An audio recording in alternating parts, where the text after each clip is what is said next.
Hey guys, it's Dino Katsiametis over here from Ethos Lending and the podcast The Way.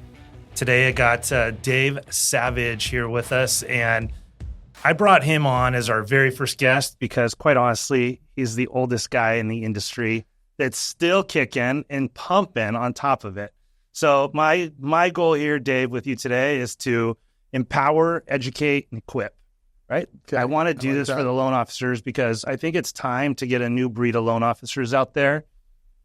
Tomorrow's loan officer, right? And we got to educate them and empower them. And you've been doing this literally for decades now.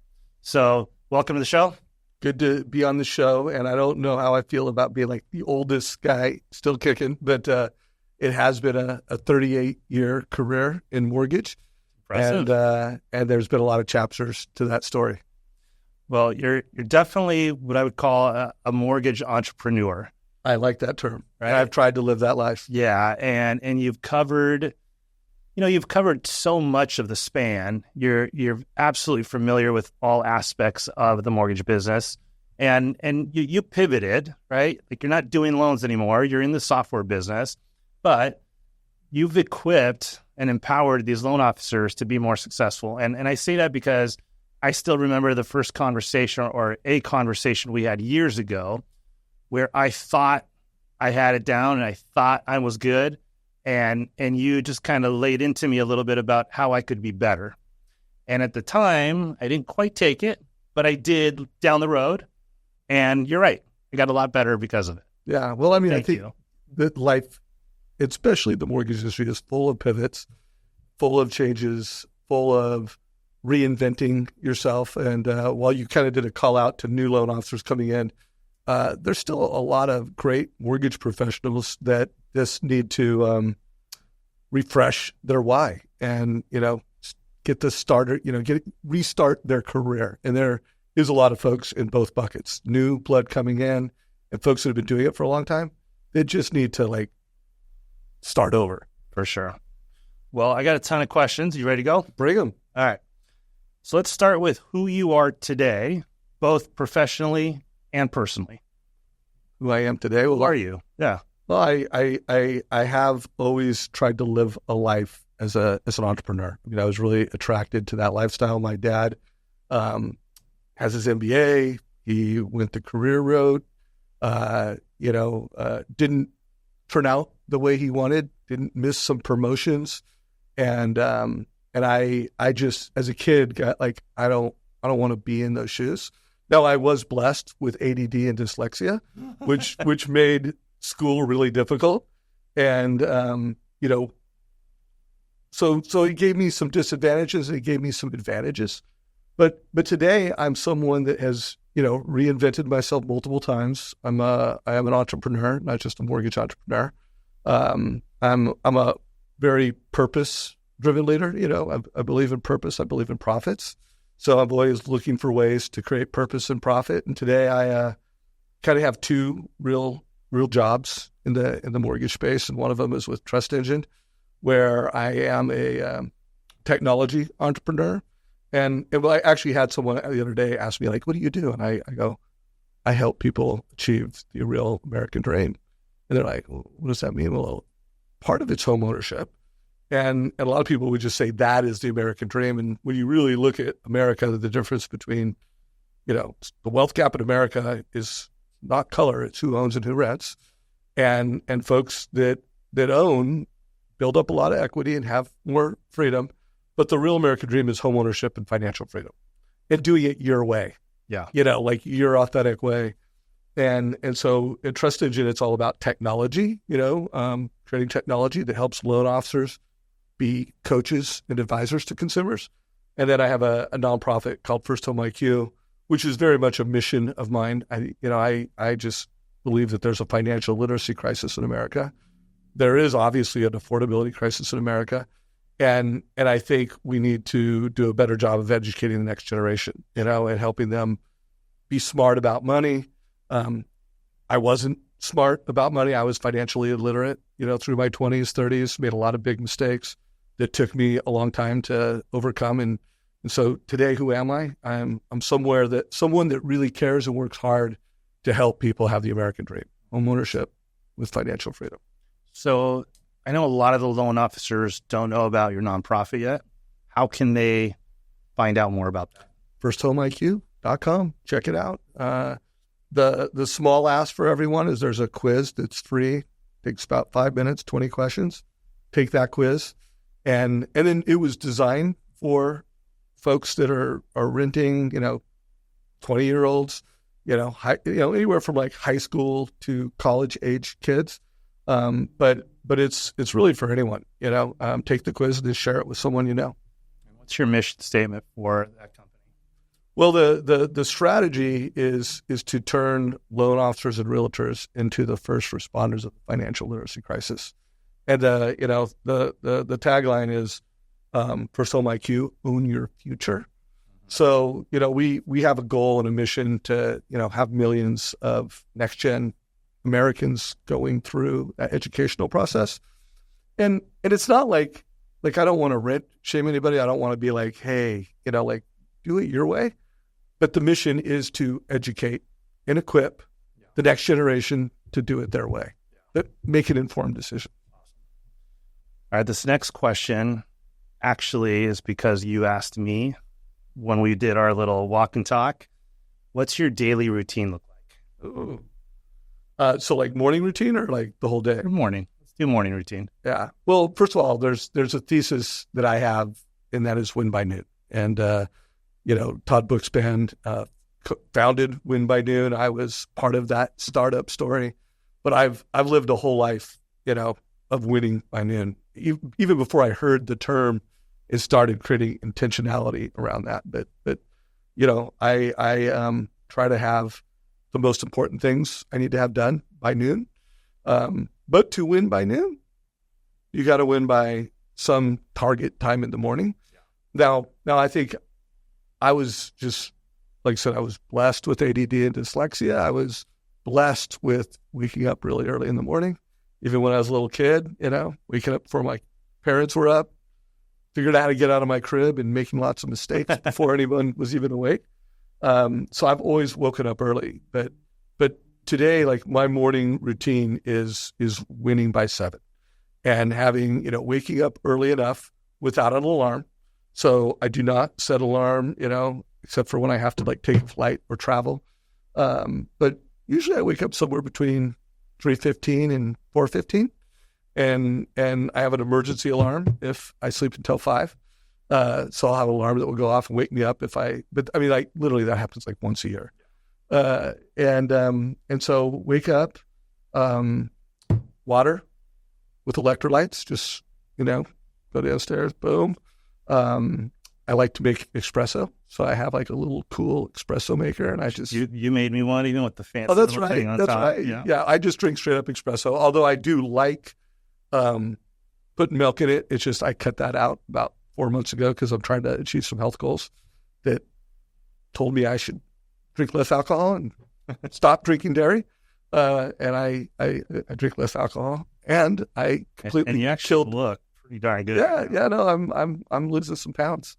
So I do those 2 things, and then I have about 12 things listed out, but I figure like if I get 6 to 7 of those things done, which I usually get, then check. And like the most important ones, I always get the water. I always get the espresso. I always get journaling. I always get 20 minutes and we have an infrared sauna. I always crush the cold plunge for 3 minutes. At least I have this year. I haven't missed a day when I'm home of crushing that. And then I do like a 2-mile sweaty walk and get that done between 6:30 and 7. And then I'm ready to roll.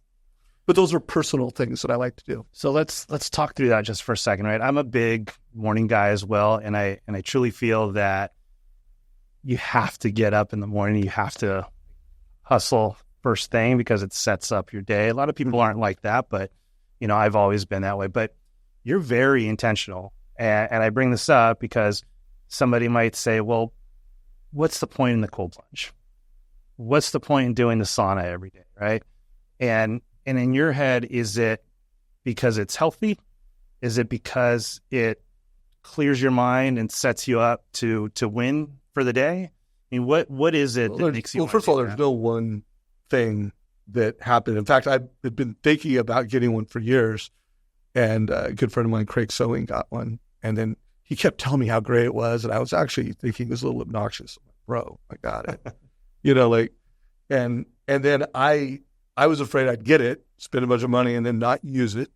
But I just, I hit 60 this year, so there's no doubt, I feel older, like there is some, just creaking of the body that I experience in the morning, and I want to have as much energy and vitality. So part of it was just hearing the science on it, and that built a why. Part of it, I think, I can't remember who did a podcast on it that finally is like, okay, I gotta really try to do that. And it was just something, because I'm ADD and dyslexic, and it was something where it was like the mental reboot, so it was a combination of inflammation and the health benefits of the cold plunge. But I think we finally got over it, I would do something hard. Yeah. It would reset my brain, and then I would feel better afterwards. And then it happened. I did it. I felt proud of myself. It reset my brain.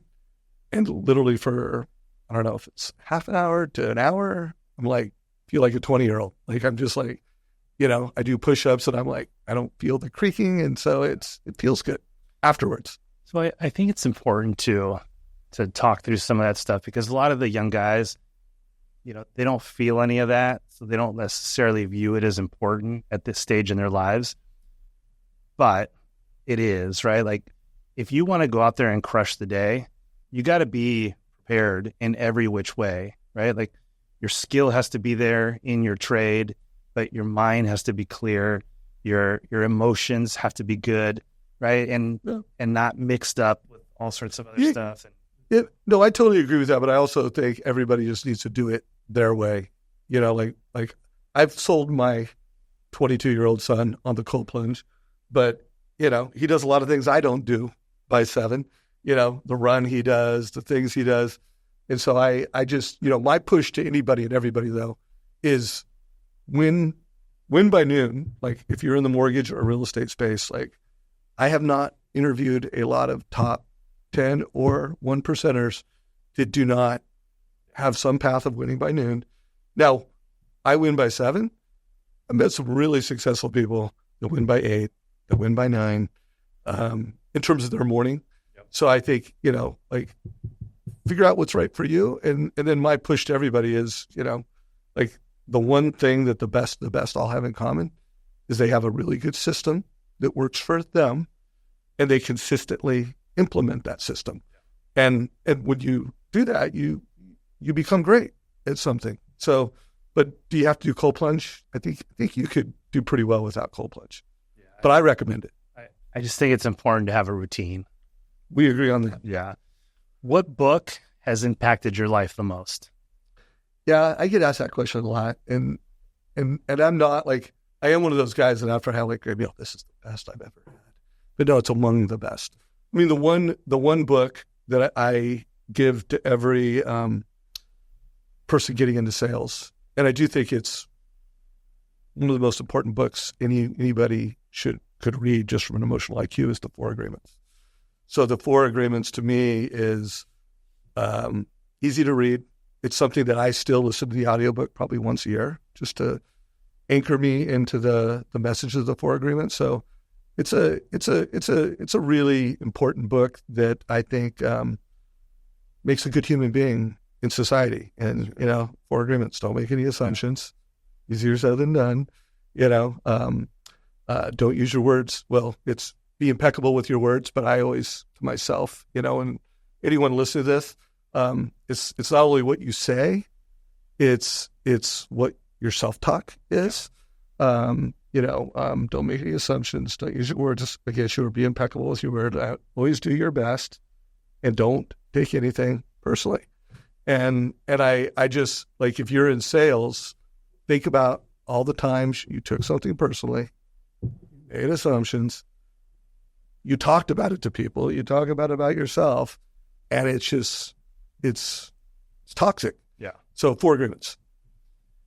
If you were to write a book yourself, what would the title of it be?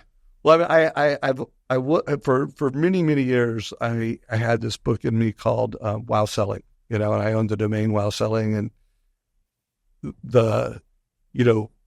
it's a principle of selling that I developed early on when I went from like a good loan officer to one of the best loan officers. And then it was also a principle that led to the founding of Mortgage Coach.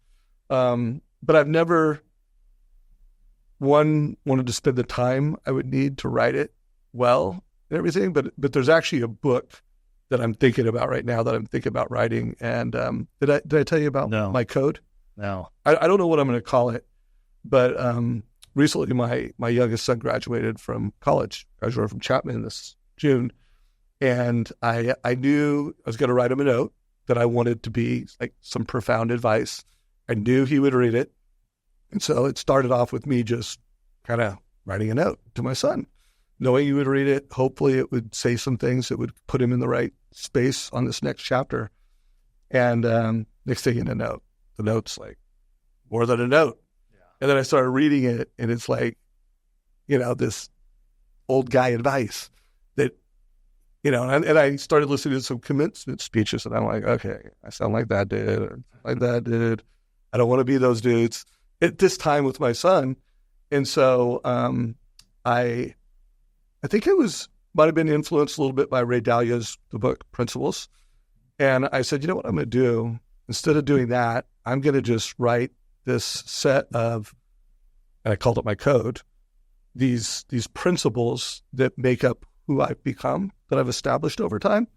And it by the way, ended up being like 28 principles. Took me a long time. And now I'm thinking about writing a book that's something about have a code. Yeah. And if you live by a code, and then you always evolve your code, you'll have a good life, and you'll be successful. I like it. I like it a lot. What about a quote that has impacted your life? Well, I pull out the code, there's a lot of quotes that have impacted my life, but the one quote that has definitely delivered the most financial success for me was early on in my mortgage career, I had different value props, got the lowest rate, shop 3 lenders, something about speed, I had all these value props, and I can't remember exactly what year it was. I'm not going to try to guess the year, but I think it was 91, 92, because I actually did a brochure, and the quote was, "My advice makes a difference." And I wanted to be able to say that, and then I wanted to have that mean something to who I said, and that led to the development of Mortgage Coach. That quote led to the creation of the Mortgage Coach YouTube channel. I mean, that quote ended up really being my professional mantra, like my advice makes a difference.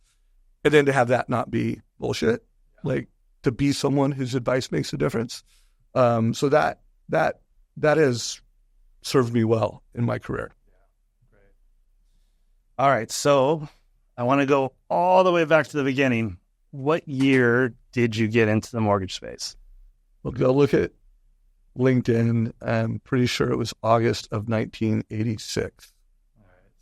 Rates were 10.2 something percent at 10.24. I actually given presentations on this, so I know the number, and that was at like 2 points, Yeah. And everybody who got in a couple years before had got Mercedes, they had bought houses, and I thought I missed it. Like I was like, shit, and literally rates hovered in that 10% for years, like I operated at 10%. So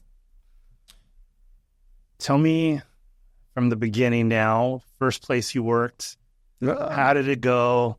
What was the first year like? Yeah. Well, first of all, this would be like, you could do a reality series on this. So first of all, Mel Samick, if you watch this, thank you, brother. He was my mentor. He brought me into the business.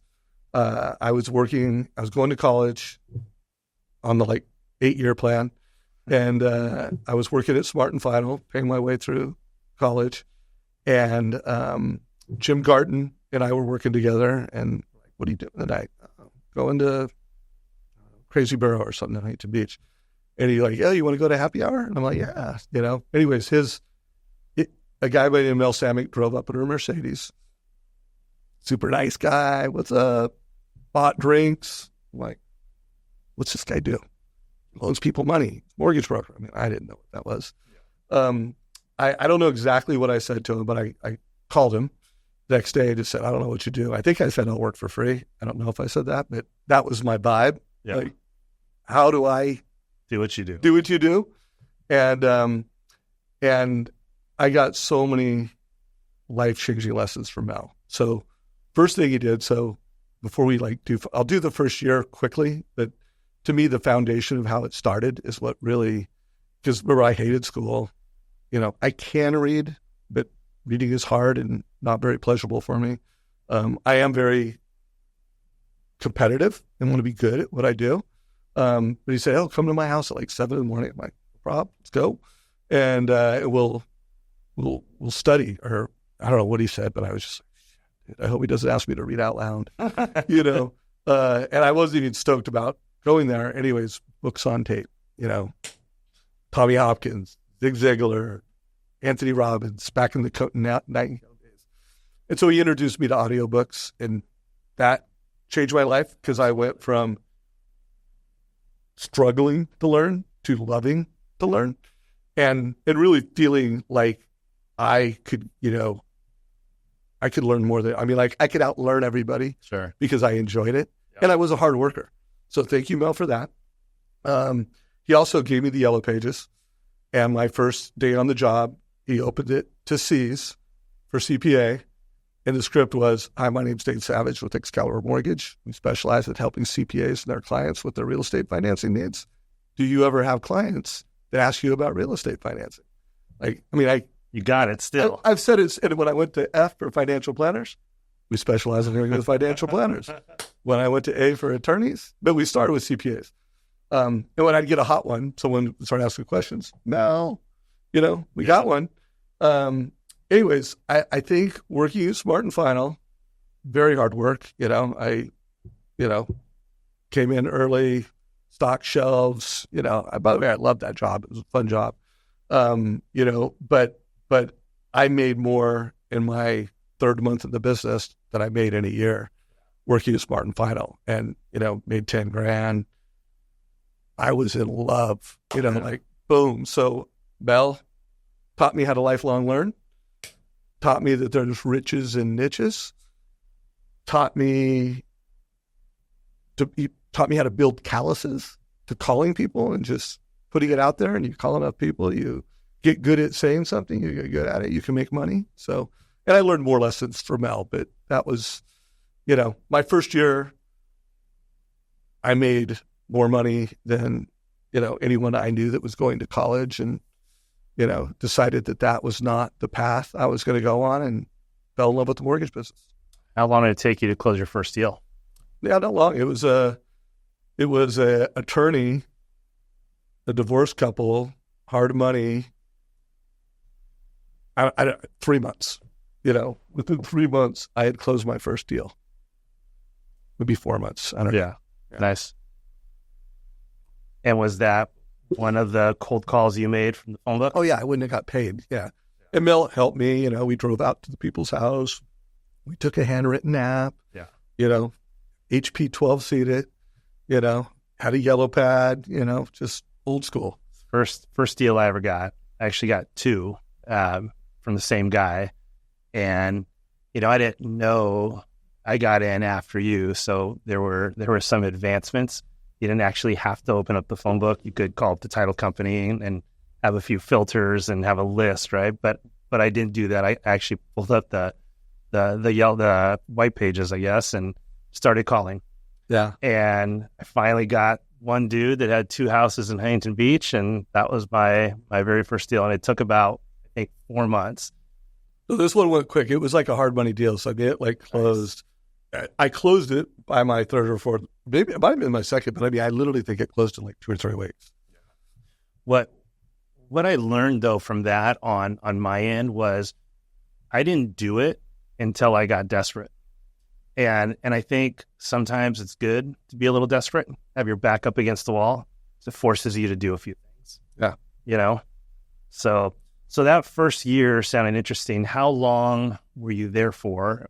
Or what was the next big like push or milestone? What happened? Yeah, I have to look at LinkedIn to remember the exact time. But, I think I was with Mel for 2 or 3 years and loved him. I mean, leaving him was hard, but I had become ambitious. And Mel was he'd been through a bankruptcy and he didn't want to grow, like this is the office, this was that. And I was, kind of like the Mont Blanc guy, got the nice watch. I was trying to be this guy whose advice made a difference. Yeah. And my next mentor was Ernie Hickson, TMH Financial. And I wanted to learn commercial. So, I mean, I was like, okay, like I want a nicer office. I want to go for a big deal. Ernie had in the background, he had a check that was like $1 million. And I wanted to make $1 million a year. Like that was like, I want to make $1 million a year. And Ernie had a check in the back, boom, and come here and you can do your residential. I'll teach you how to do commercial and you'll get checks like this. I love you, Mel. But I'm going to Ernie. And it was in Costa Mesa. It was Center Towers. Yeah. Just this killer, like were you suiting up back then? Oh, I mean, yes. I was suiting up. And if you see this picture, like my advice makes a difference in the brochure. I had a Hobbs and Herder. I paid them $25,000 and had them make this, super slick picture. And I was dressing up like someone who I really wasn't, like anybody who, I grew up in Huntington Beach and my, high school friends were just savage. What happened to you, bro?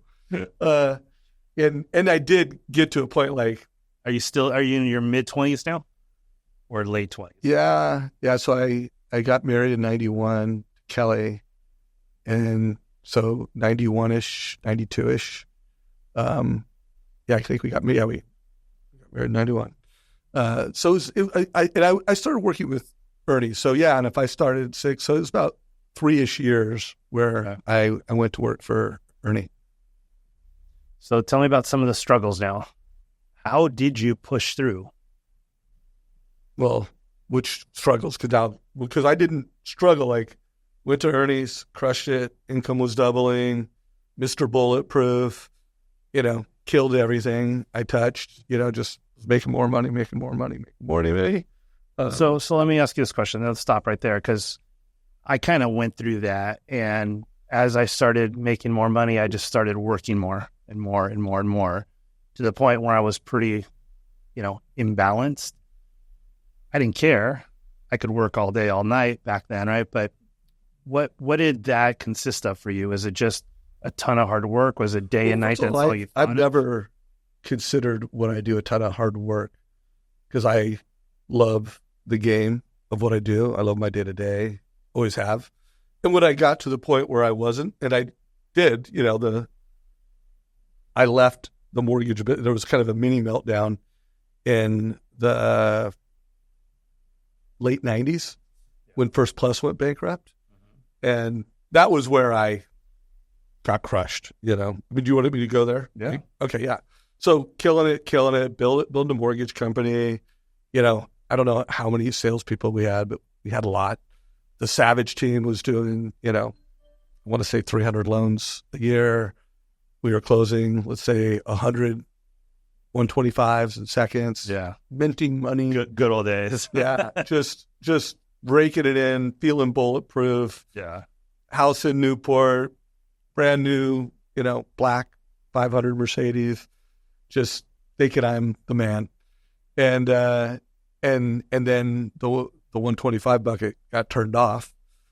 I should have been cutting expenses, reducing headcount, like managing the business, the P&L, like a good business person does.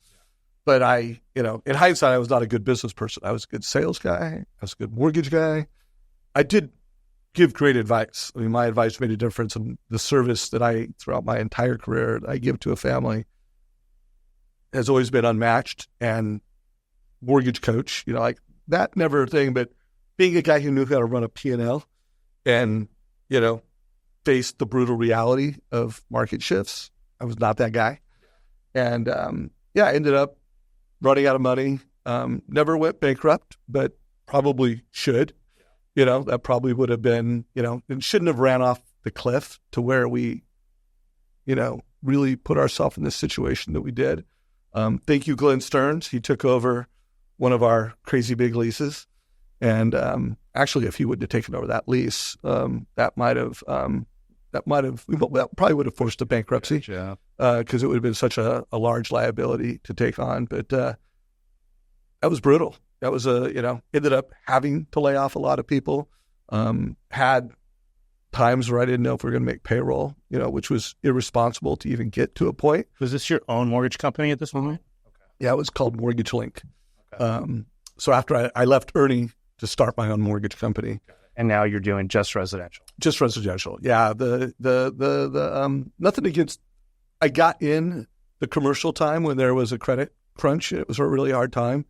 And my residential just really helped TMH Financial because that $1 million check that Ernie had was not happening. Yeah. And the residential department was happening.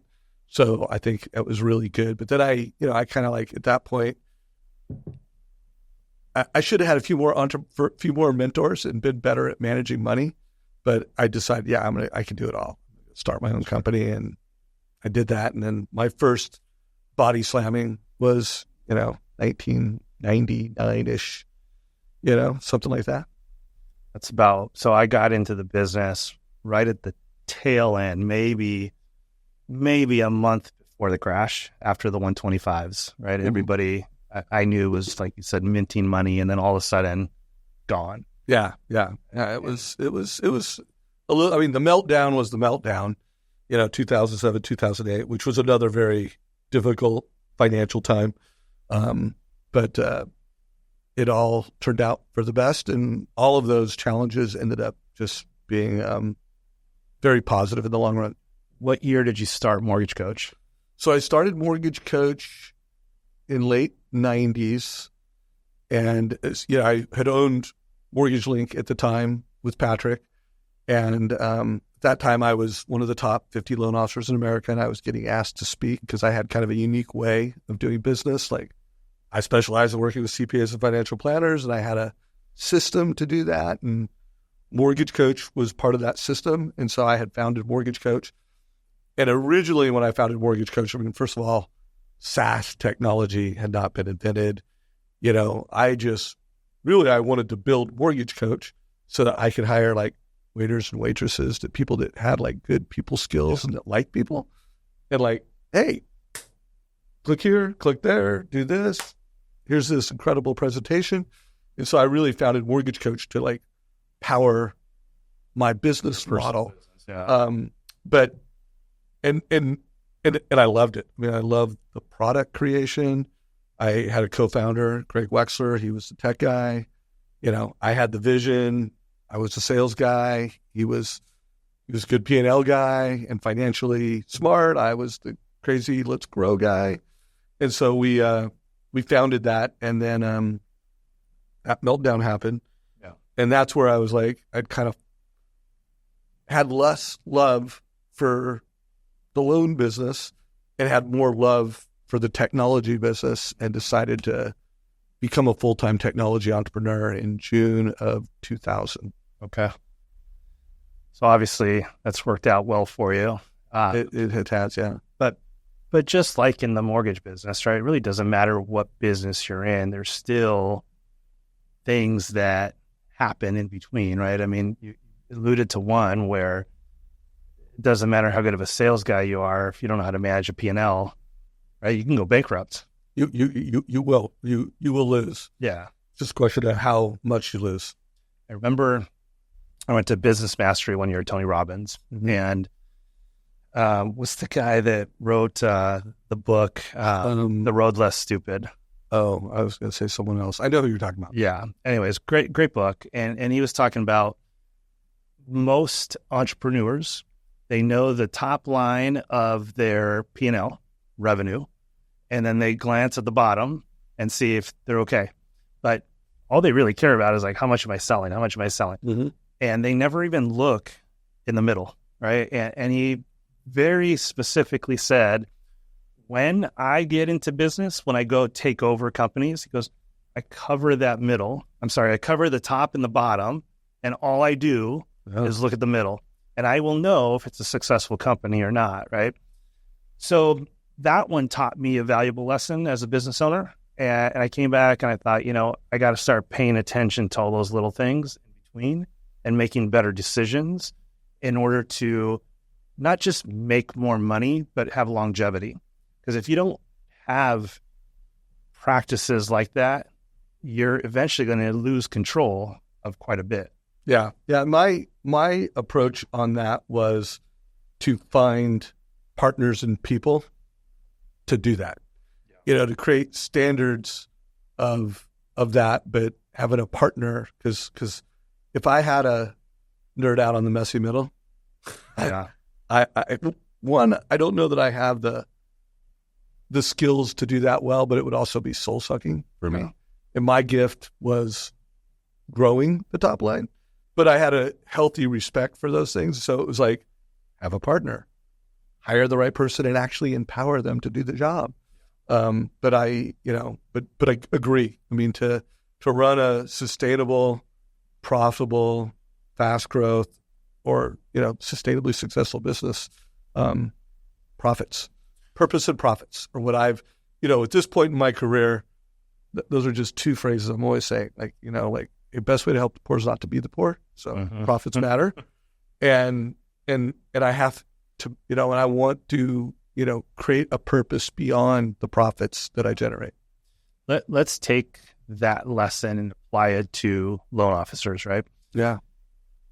In general, I would say most loan officers are guys that like to go out and they like to sell, guys that like to talk to people, right? Good ones. Yeah. Good ones. Well, that is a character trait of a good hunter. Yes. Yeah. The typical, right? Yeah.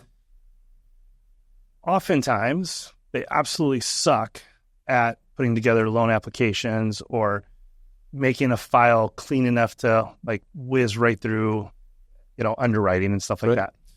So what advice would you have to loan officers? Because what I heard from you is know your skill and stick to your lane and allow others to do something that they're better at it than you. Yeah, for sure. Yeah. So first of all, self-awareness is the cornerstone to great leadership. And so having, and everybody has to work on their self-awareness. I put that as one of my codes. And every year I look back and I was never as sharp about myself as I thought. Like I look back and, oh my God, that guy, so, but yeah, my advice to mortgage professionals, is go beyond the transaction. People focus on a 3-month to 5-month window of time, pre-sale, transaction, maybe a week to a month afterwards. So it's like this 3 to 5 year period. And the real success of this business is going to really to serve a family for 30 to 50 years. And remember the mission, help them achieve financial, homeownership with financial freedom. And so that requires, one, going beyond the application, getting to know people, know what their goals are, know what their hopes and dreams are, craft strategies to help them achieve that, which go beyond the transaction. And then you can't live that 30-year dream with a client whether you take the good app or you have someone on your team that took the app, you can't scale. So you've got to have the right people, and there's not too many people that could do it. Tim Brahim is one of the all-time greatest mortgage advisors I've ever known, and super high D, high enough I, but then he's got like a pretty high S&C. Like I'm off a cliff in S&C, and most loan officers are high DIs. Yeah. So yeah, my advice is have self-awareness, and then just because you know it, are you doing it? Are you really empowering people around you to do their jobs and fill the gaps at a level of excellence? Yeah, I like that. You've seen a lot of success in your career, both from the loan side and from the tech side. What would you say your unfair advantage is? I mean, there's a couple traits that have served me really well that are probably, really positive, lifelong curiosity and gratitude. Yeah. So I it's one of my statements in my code. I went to a keynote. I can't remember what event it was, but it was Hello World, Google Hello World. And they take magic markers and write on your arm like they're tattoos. And it's like, what is your message to the world? And like, if you lost everything and you had to start over, like, what's your message to the world? And I thought, and I was like, always curious, always grateful, no matter what. Yeah. Like, you can never take away my curiosity. You can never take away my gratitude. And that's served me well. That's great. So as we're approaching the end of the interview, I want to pick your brain with, if you had to go back to when you first started, what would you do different? Well, I mean, I think of that sometime, and there's just not a lot of things I would do differently. But I another part of my code to my kids is you use it or you lose it. And most of my adult life, I don't know whether it was my late 30s or 40s, I gained 2 pounds every year until I'm in my 50s, and I'm fat and out of shape physically. And it's hard to get back what you lost, and so, there's no doubt. And now that I'm on this personal health journey, I've lost 35 pounds in the last, 10 pounds last year was the first year I went the right direction. And then this year, I've just taken it to another level. And the vitality I feel from, use it or you lose it. I would not have allowed myself to, not be an entrepreneur athlete and to go backwards for multiple decades. Like, I would not have done that. Yeah. And if you were to start over today as a loan officer, what would you do? How would you get going? Well, I still believe there are riches and niches, and pick a niche that aligns with your authenticity. I did not vibe with realtors. I came from my dad was a CPA, my grandpa was a CPA. I was a numbers nerd. Oh, by the way, I fell into that CPA strategy. Mel opened it, said, call it. But after, a year in the mortgage space, I'm like, I was hungry to win the respect of these CPAs and financial planners. Yeah. And so it aligned with my authenticity, and I doubled down on that authenticity. I enjoyed it. And so whatever, so how everybody should have a first-time home buyer strategy. So first of all, for any new people, the more you know yourself, the better.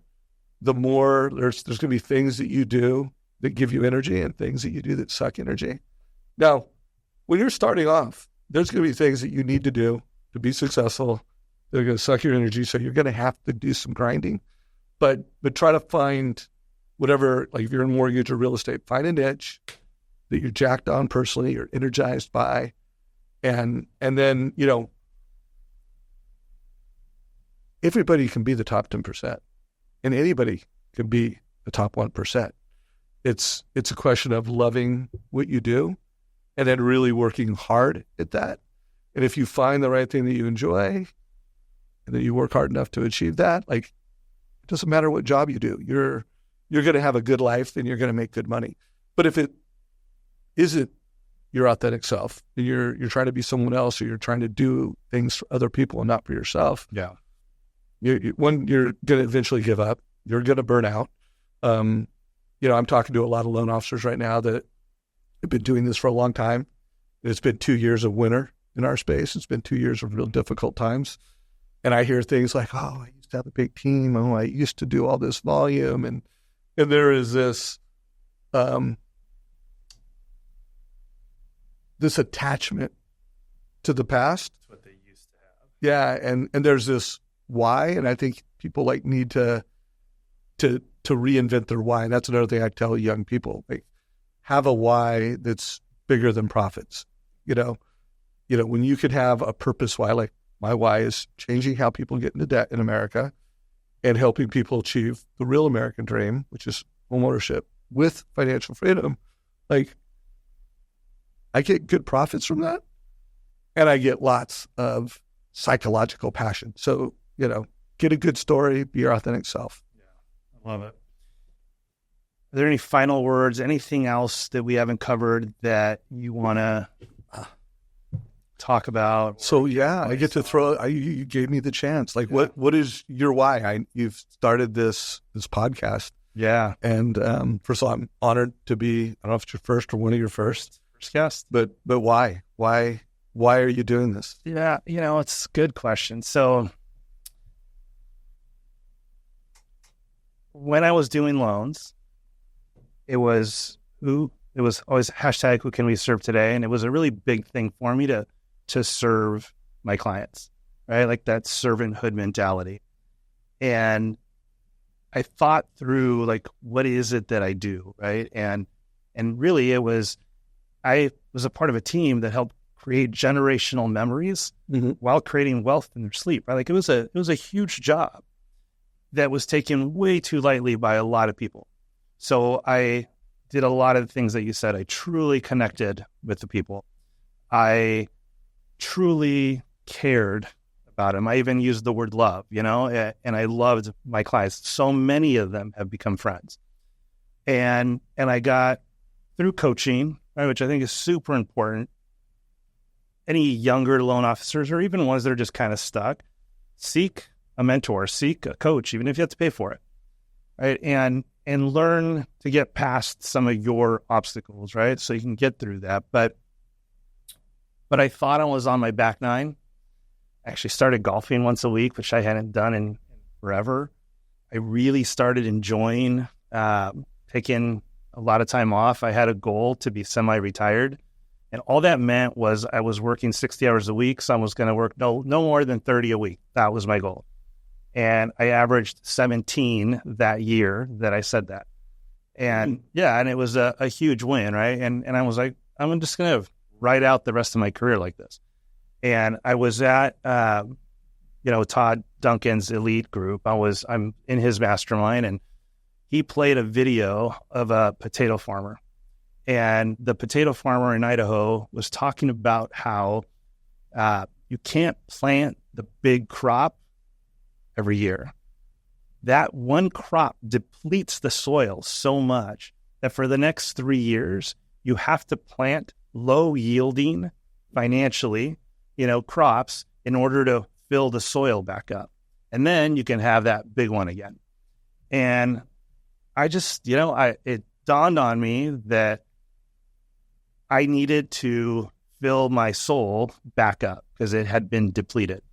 And I was really enjoying my time off. But during that time, I realized that something big was about to come, because by all means, I wasn't ready to stop. Right. But I certainly loved having some fun, because during probably, some of the worst years we've ever had, I was as happy as could be. I was vacationing all the time. I was picking up my kids from karate at 3:30 in the afternoon, which I've, never done, and golfing all the time, right? So it finally clicked one day, and that was on December 27th, and then, 2023, and then by January 3rd, 2024, it just all kicked in, and the new mortgage company was created, which was really just a rebrand of the one that I already had.